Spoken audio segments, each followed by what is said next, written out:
Hello dear students, let's read the given question. ह्या क्वेश्चनमध्ये आपल्याला विचारलेलं आहे, आपण वाचूया. Inflammation of alveoli, consolidation and exudation in lungs are characteristics of which disease? आपल्याला इथे विचारलं आहे अल्व्हेओलायमध्ये इन्फ्लेमेशन आहे, एक्झुडेशन आहे लंग्समध्ये आणि कन्सोलिडेशन सुद्धा आहे.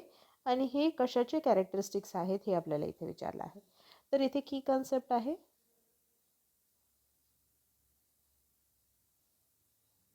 Lung diseases.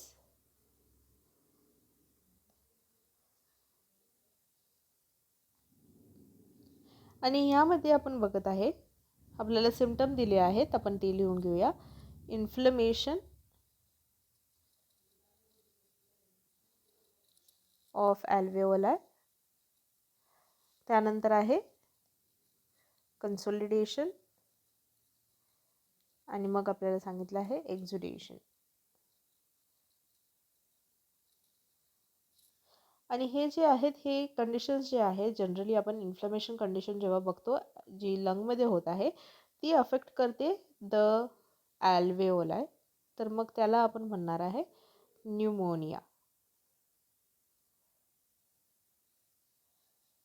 ओके, तर ह्याच्यामध्ये काय होतं, जनरली जे टायनी एअर सॅक्स असतात आपल्या लंग्समध्ये ज्यांना आपण अल्व्हेओलाई म्हणतो, त्यांच्या आतमध्ये एअर असते.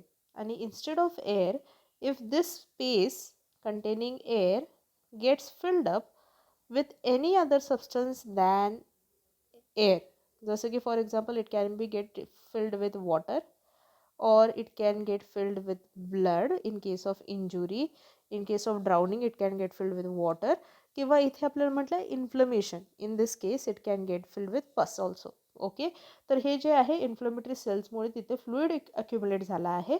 आणि कन्सोलिडेशन म्हणजेच काय आहे, तिथे सॉलिडिफिकेशन ऑफ लंग टिश्यू दिसत आहे, which results in to impairment of, आपण म्हणू शकतो ऑक्सिजन एक्सचेंज. ठीक आहे, and it can cause symptoms like fever, difficulty in breathing, chest pain, etc. आणि exudation म्हणजेच काय आहे, escape of the fluid or cells and proteins from body vessels into the surrounding tissue.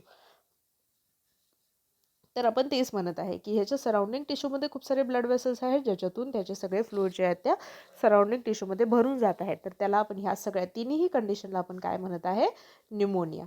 तो correct answer इथे असणार आहे option A दिला आहे malaria. Wrong. Malaria is a infectious disease caused by plasmodium parasite. Then आहे amoebiasis caused by Entamoeba histolytica. It is a digestive system disorder. Filariasis caused by Wucheria bancrofti is a lymph node related disease. आणि last आहे इथे pneumonia, option D आपल्याला दिसत आहे, जे की lung related disorder आहे. ओके, सो करेक्ट आन्सर इथे आहे option D. All the best. Keep learning with PW.